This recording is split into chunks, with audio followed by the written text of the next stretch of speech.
तो जय जिनेन्द्र सभी से। और हम आ गए हैं 52 बोलों के 49वें बोल पर, 49th बोल पर। 4 गति 5 जाति 6 काय 14 भेद जीव के, 24 दंडक सूक्ष्म बादर त्रस स्थावर पर्याप्त अपर्याप्त, ये 59 बोल, कितने भाव और कितनी आत्माएं। यहाँ पर 59 यानी 59 बोलों की चर्चा की गई है। 4 गति है, 5 जाति है। तो ये 4 गति 5 जाति पहले तो है कौन सी 4 गतियां कौन सी है? संसार में जब तक जीव रहता है तब तक सांसारिक गतियों में परिभ्रमण करता रहता है। और ये 4 गतियां हैं: नरक गति, तिर्यंच गति, मनुष्य गति और देव गति।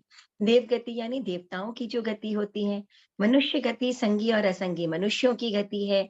नरक गति जो नारकी के जीवों की गति है। और इनके अलावा और जितने भी जीव हैं, एकेंद्रिय से लेकर के पृथ्वी काय, आप काय, तेजस काय, वायु काय, वनस्पति काय से लेकर के और द्विंद्रिय, त्रिइंद्रिय, सीप, शंख, लट, जूं, लीक, चींटी, मच्छर, मक्खी से लेकर के असंगी तिर्यंच पंचेंद्रिय, संगी तिर्यंच पंचेंद्रिय, हाथी, घोड़ा, कुत्ता, सब इसी तिर्यंच जाति के अंतर्गत, तिर्यंच गति के अंतर्गत आ जाते हैं।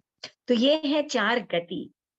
5 जाति, 5 जाति कौन सी हो गई? एकेंद्रिय, द्विंद्रिय, त्रिइंद्रिय, चतुरेंद्रिय और पंचेंद्रिय। 5 इंद्रियों के हिसाब से इंद्रियां एक ही है, 2 है, 3 है, 4 है या 5 है। कौन से जीव हैं, कितनी इंद्रियों वाले जीव हैं, उस हिसाब से जाति 5।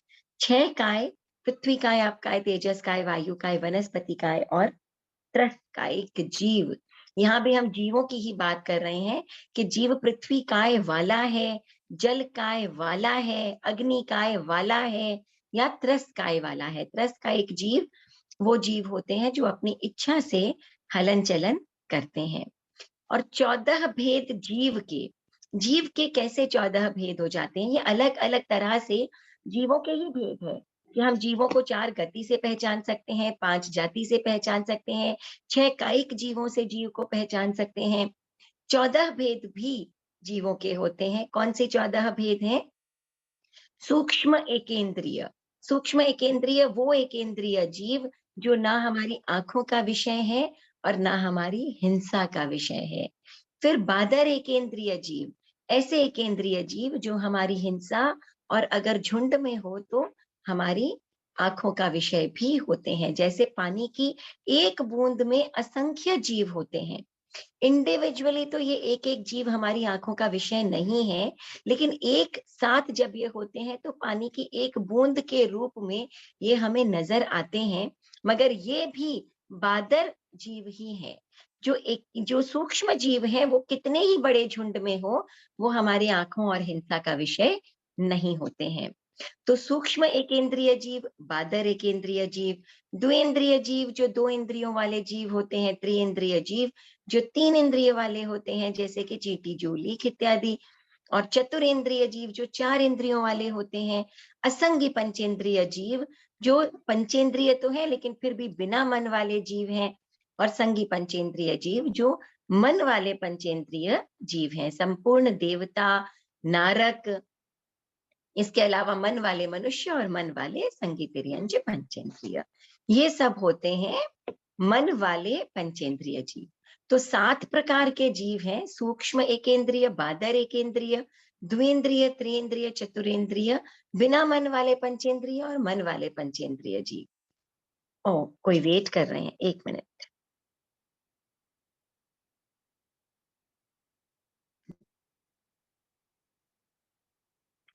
ठीक है। तो ये जो है ये हमारे एकेंद्रिय और द्विंद्रिय, त्रिइंद्रिय, चतुरेंद्रिय आदि जीव हो गए। तो ये 7 प्रकार के जीव हैं। और यही 7 प्रकार के जो जीव होते हैं जब जन्म लेते हैं उस समय अपर्याप्त होते हैं। और जिस जिस जन्म में जन्म लेते हैं, जिस जिस गति में जन्म लेते हैं, उसके अनुसार वो अपनी पर्याप्तियां पूरी करते हैं। आहार, शरीर, फिर इंद्रियां, श्वासोच्छ्वास, भाषा, मन, इन पर्याप्तियों को वो पूरा करते हैं। तो जब पर्याप्तियां अपूर्ण रहती हैं तब तक वो अपर्याप्त रहते हैं, और जब पर्याप्तियां पूर्ण हो जाती हैं तो वो पर्याप्त हो जाते हैं। तो यही 7 प्रकार के जीव अपर्याप्त भी होते हैं और यही 7 प्रकार के जीव जन्म के कुछ समय में ही पर्याप्त भी हो जाते हैं। इस अपेक्षा से जीव के 14 भेद। सूक्ष्म एकेंद्रिय के अपर्याप्त पर्याप्त, बादर एकेंद्रिय के अपर्याप्त पर्याप्त, द्विंद्रिय त्रिइंद्रिय चतुरेंद्रिय के अपर्याप्त पर्याप्त और मन वाले और बिना मन वाले पंचेंद्रिय जीवों के भी अपर्याप्त पर्याप्त, इस प्रकार के से जीव के 14 भेद हो जाते हैं। उसके बाद दंडक 24। 24 दंडक कौन से हो गए? दंडक 24 यानी जिस गति में या जिस प्रकार के जीवन में आकर के, सांसारिक जीवन में आकर के जीव अपने कर्मों को, अपने दंडों को भोगता है, उन्हें हम दंडक 24 कहते हैं। तो 24 दंडकों में भी हम संपूर्ण जीवों को, सारे जीवों को विभाजित कर सकते हैं। पहला दंडक है 7 नारकियों का, दूसरा, तीसरा, चौथा, पांचवा, छठा, सातवां, आठवां, नौवां, 10वां और 11वां, ये 10 दंडक हैं भवनपति देवताओं। भवनपति देवता असुर कुमार, नाग कुमार, सुपर्ण कुमार, विद्युत कुमार, अग्नि कुमार, द्वीप कुमार, उदधि कुमार, दिक कुमार, वायु कुमार और स्तनित कुमार।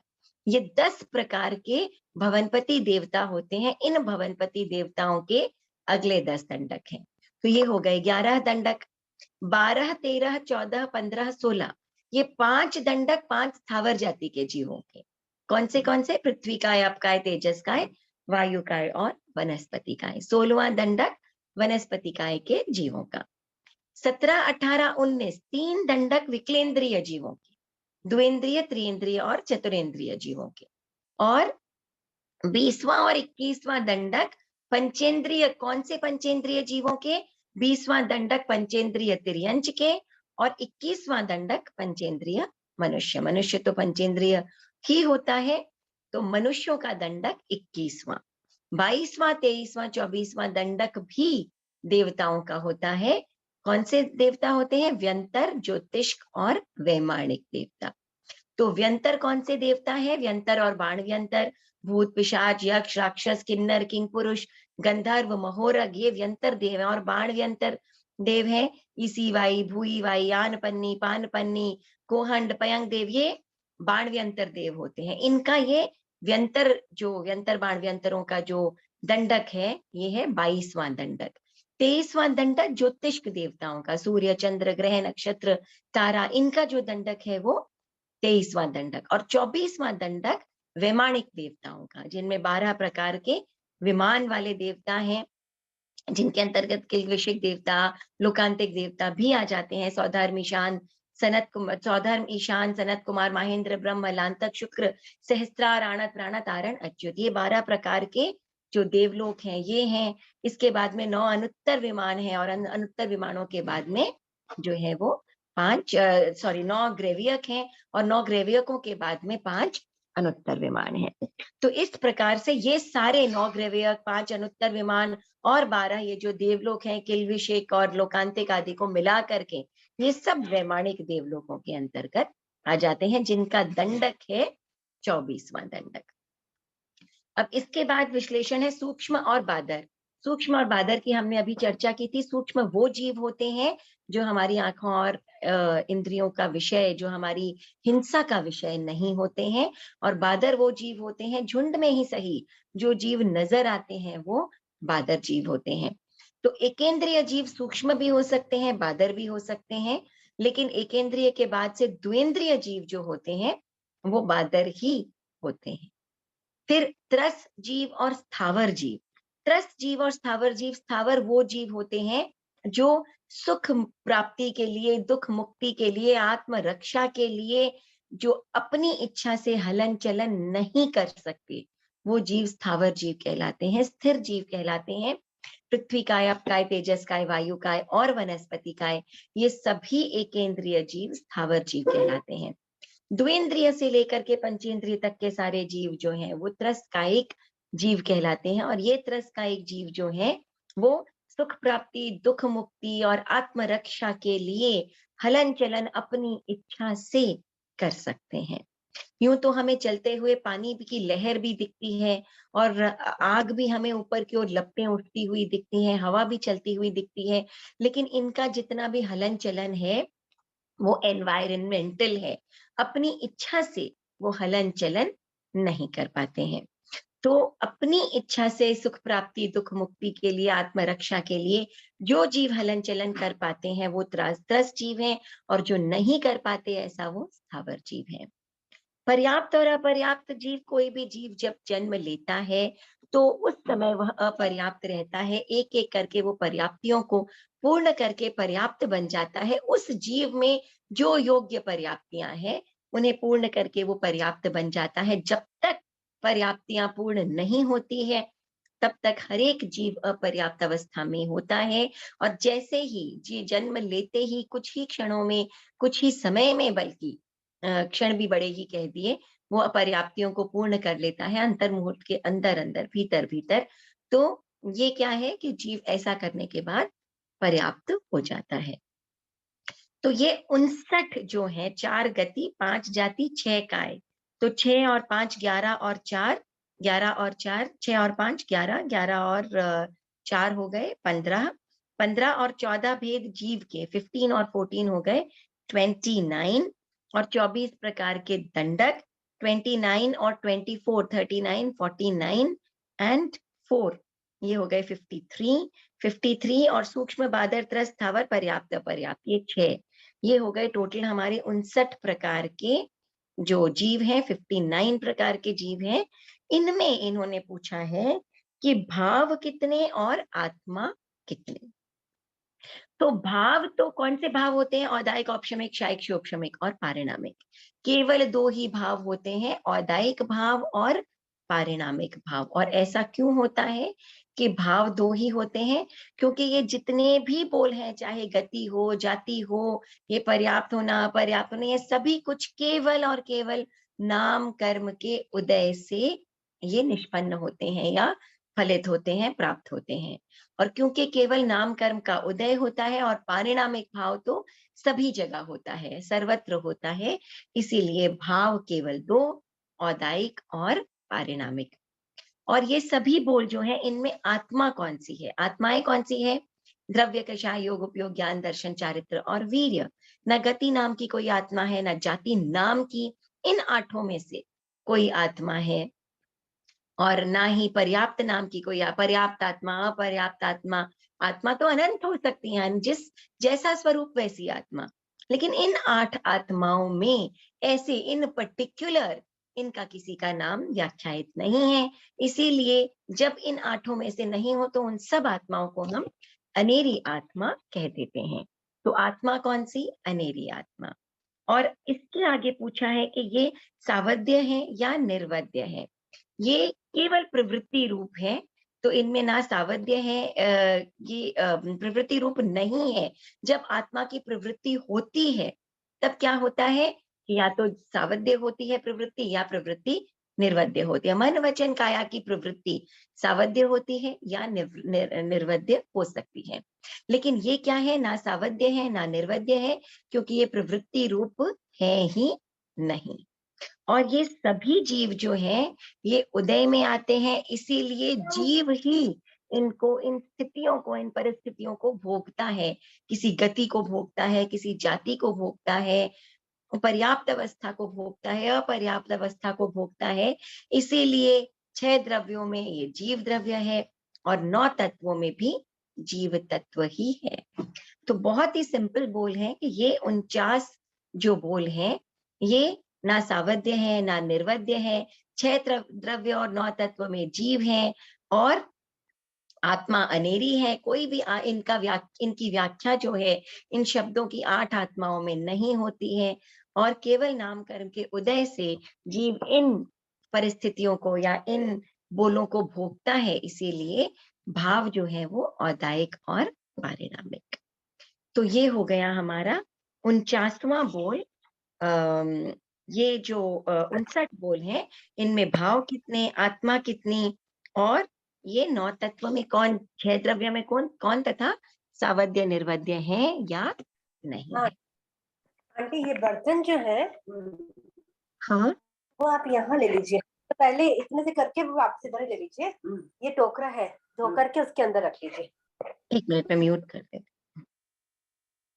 ठीक है। तो कोई प्रश्न अगर है इनसे रिलेटेड, नहीं तो हम आगे बढ़ते हैं 50वें बोल पर। कोई प्रश्न है इस बोल से रिलेटेड? बहुत इजी सा बोल है वैसे, कुछ है नहीं इसमें। हम आगे बढ़ते हैं 50वें बोल पर। 50वां बोल है 22 परिशः किस किस कर्म के उदय से। 22 परिशः, 22 परिशहों का वर्णन आता है उत्तराध्ययन सूत्र में भी और भगवती सूत्र में भी। तो ये 22 परिशः, सबसे पहले परिशः है क्या चीज? हमने कई बार जो ढाले वगैरह भी गाते हैं, गीतिकाएं आदि, उनमें भी देखते हैं परिशः शब्द आता है। तो परिशः को हम जनरली क्या समझते हैं? कष्टों का आना। परिशः का मतलब होता क्या है? परिशः क्या है कि धर्म की पालना करते हुए अनेक प्रकार के कष्ट। धर्म की पालना, धर्म क्या है? समता भाव, है ना? ज्ञान दर्शन चरित्र के साथ में जब समता भाव होता है तो उसे हम कहते हैं धर्म। और जब व्यक्ति इस मार्ग पर चलता है, समता की इस राह पर, कि इस राह पर चलता है, तो उस समय अनेक प्रकार के विचलित कर देने वाली या अनेक प्रकार की विचलित कर देने वाली परिस्थितियां सामने आ जाती हैं, स्थितियां सामने आ जाती हैं।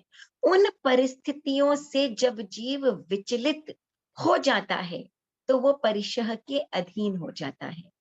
और उन परिस्थितियों से अगर वो विचलित नहीं होता है, उन कष्टों से विचलित नहीं हो करके और कर्म निर्जरा के पथ पर आगे बढ़ता रहता है, तब वो परिशः विजयी कहलाता है। अब देखिए, कई प्रकार से कष्ट सामने आते हैं। शारीरिक कष्ट सामने आते हैं, वाचिक कष्ट सामने आते हैं, मानसिक कष्ट सामने आते हैं, और ये तीनों आपस में रिलेटेड भी होते हैं। शरीर पर जब कष्ट आते हैं तो मन विचलित हो जाता है, मन विचलित हो जाता है तो शरीर पर उसका इफेक्ट करता है, पड़ता है। वैसे ही हमारी वाणी भी हो जाती है। ये तीनों चीजें, तीनों योग आपस में एक दूसरे को इफेक्ट भी करते हैं। अब जब कोई कष्ट किसी के सामने आता है या किसी के ऊपर पड़ता है, तो हर एक व्यक्ति उसको अलग प्रकार से लेता है या उसकी अलग प्रकार से प्रतिक्रिया होती है। ये जो आते हैं इन्हें हम परिशः कहते हैं। एक व्यक्ति ऐसा होता है जिसकी सहन शक्ति बहुत कमजोर होती है, और वो जैसे ही कष्ट उसके सामने आता है वो परिशः के अधीन हो जाता है, तकलीफ को सहन नहीं कर पाता है और उसी हिसाब से रेपरकेट करता है। तो क्या देखिए ना, आप कृपा करके अनम्यूट मत होइए। ओके, म्यूट कर दिया मैंने फिर से, राइट।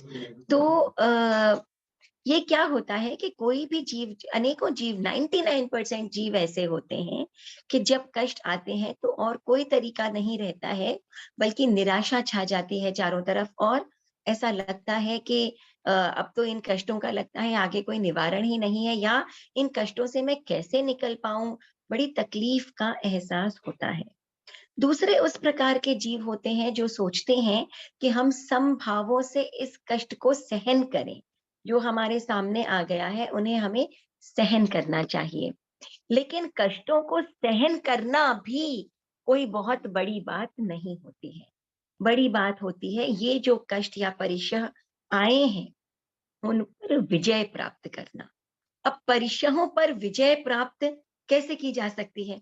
हमने आज तक यही समझा है कि जब कष्ट हमारे ऊपर आए तो हम उनको समता भाव से सहन करें। मगर सहन करने में और परिशह विजय करने में भी बहुत बड़ा अंतर होता है। एक जीव जो है, एक व्यक्ति जो है, वो परिशह विजय कैसे कर सकता है? देखिए, जो भगवान महावीर हैं उनके ऊपर शूलपाणी यक्ष ने जो अस्थिग्राम मंदिर है उसमें कितने कितने कष्ट एक ही रात में दिए। संगम देव 6 महीने तक भगवान को कष्ट देता रहा, एक ही रात में 20 मारणांतिक कष्ट भगवान को दे दिए। मगर भगवान ने क्या किया? उन्हें सहन किया, या उन परिशहों पर विजय प्राप्त की। भगवान ने उन परिशहों पर विजय प्राप्त की, इसीलिए भगवान उन सभी परिशहों को समता भाव से झेल पाए। सहन करना बहुत आसान नहीं है, मगर परिशहों पर विजय प्राप्त कर लेना, अगर ऐसी परिस्थिति आ जाए। कई बार बच्चे होते हैं, वो मैदान में खेल रहे होते हैं और खेलते खेलते कई बार गिर जाते हैं, चोट आ जाती है, खून भी निकल जाता है, उन्हें पता ही नहीं चलता। खेलने में इतने मशगूल रहते हैं वो, कि वापस घर आने के बाद देखते हैं, अरे मुझे तो इतनी चोट लग गई, या उनके पेरेंट्स देखते हैं, अरे तुम्हें इतनी चोट कहाँ से लग गई।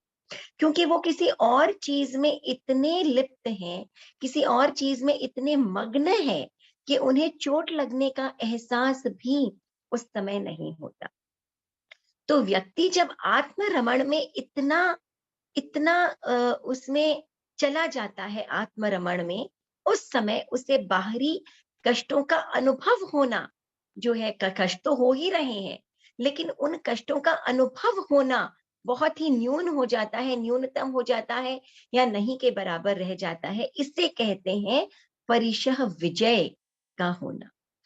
जब हमारे ऊपर उस चीज का असर ही नहीं होता है। एक है असर होना, और उसमें कंप्लीटली रिएक्ट करना, अरे ओ हो, हाय होए, अब क्या हो गया, मैं क्या करूं, कैसे निकलेगा, मेरे ही साथ क्यों ऐसा हो गया। दूसरा है कि उनका होना, लेकिन उस कष्ट को सहन करने की कोशिश करना। दूसरा कि किसी भी प्रकार के मन वचन काया का परिशह आना और उसका आपके ऊपर असर नहीं होना। साधना इतनी उच्चतम हो जाती है कि उसका हमारे ऊपर असर होना न्यूनतम हो जाता है, और ये साधना के द्वारा ही होता है। कई बार उदाहरण देती हूँ मैं एक सास और 3 बहुओं का, कि 3 बहुएं थी और एक बार जो सासू जी है उन्होंने तीनों से भोजन बनवाया, और उसके बाद में एक-एक जो बहू है उन्हें अलग से उन्हें बुरा-भला कहा कि तुमने अच्छी तरह से जो है वो भोजन नहीं बनाया। जो पहली बहू है उसे तुरंत ही गुस्सा आ गया, तुनक मिजाजी थी, और उसने काफी कुछ सुना दिया, कह दिया, और उसे भीतर ही भीतर बहुत तकलीफ भी हुई कि मैंने इतनी मेहनत की और इन्होंने इस प्रकार से मुझे कह दिया। जो दूसरी बहू है उसे तकलीफ तो हुई, मगर उसने भीतर ही भीतर सहन कर लिया। उसने जा करके और वापस जवाब नहीं दिया, कुछ कहा नहीं, लेकिन अंदर ही अंदर उसे बहुत बुरा लगा। मगर उसने सोचा कि ठीक है, मेरे लिखा था, मेरे आ गया, मैं इसे सहन करूँ। जो तीसरी बहू है उसे उसका कोई फ़र्क ही नहीं पड़ा। उसने एक कान से सुना, दूसरे कान से निकाल दिया। उसे कोई असर ही नहीं हुआ, वो अपने दूसरे कामों में लग गई। ठीक है, मेरा काम था, मैंने बनाया, पसंद आया, नहीं आया, मुझे क्या? उसे फ़र्क ही नहीं पड़ा कि ठीक है, आगे से और अच्छा बनाने का प्रयत्न करूँगी। उसने अपने दिल पर उसे लिया ही नहीं। तो ये 3 फ़र्क हैं।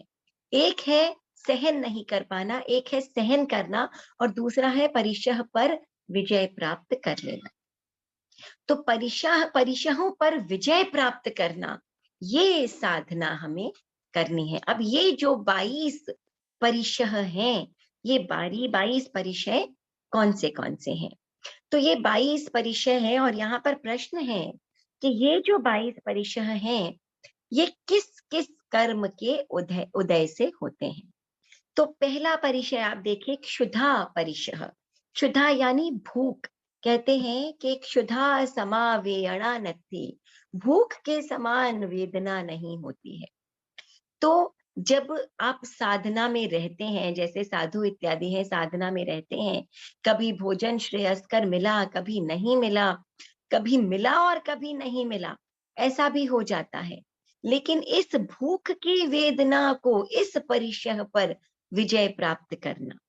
तो क्षुधा यानी भूख, पिपासा, पिपासा यानी प्यास। तो प्यास की जो पानी पीने की, प्यास बुझाने की जो इच्छा होती है, इससे जो वेदना उत्पन्न होती है, वो होती है पिपासा। इसके अलावा शीत, उष्ण, सर्दी, गर्मी, दंश मशक यानी जैसे जो डांस, जो मच्छर, खटमल आदि ये जो जीव जंतु है, ये जो है वो काट खाते हैं, बिच्छू आदि काट खाते हैं, और भयंकर वेदना हो सकती है। इस प्रकार का जो परिशह होता है, ये दंश मशक। चर्या, शय्या, वध, रोग, वध किसी का मार देना, रोग किसी प्रकार की बीमारी हो जाना, शय्या यानी सोने इत्यादि का, चलने फिरने का जो सुगम स्थल नहीं मिलता है, उबड़-खाबड़, तृण स्पर्श, कटीली नुकीली चीजों का आकर के और चुभ जाना, जल यानी जो ज़हर या पॉइज़न उससे जो अथाह वेदना होती है, कोई जैसे अभी चौमासे इत्यादि कंप्लीट हुए, तो सब जो है प्रदेशी राजा की कहानी सुनाते हैं कि उसने उसकी जो रानी है उसने बेले के पारने में उसने ज़हर दे दिया था, अपने पति को, राजा को, प्रदेशी को। तो इस प्रकार से जब ज़हर दे दिया जाता है तो भयंकर वेदना शरीर में होती है। तो ये है जल। तो ये इस प्रकार के जो जितने भी ये परिशह होते हैं, ये 11 परिशह जो हैं, ये वेदनीय कर्म के उदय से, जब वेदनीय कर्म का उदय होता है, तो इस प्रकार के शारीरिक कष्टों का अनुभव होता है। इसके अलावा प्रज्ञा और अज्ञान, तो प्रज्ञा और अज्ञान ये क्या है? ये 2 हैं ज्ञानावरणीय कर्म के उदय से।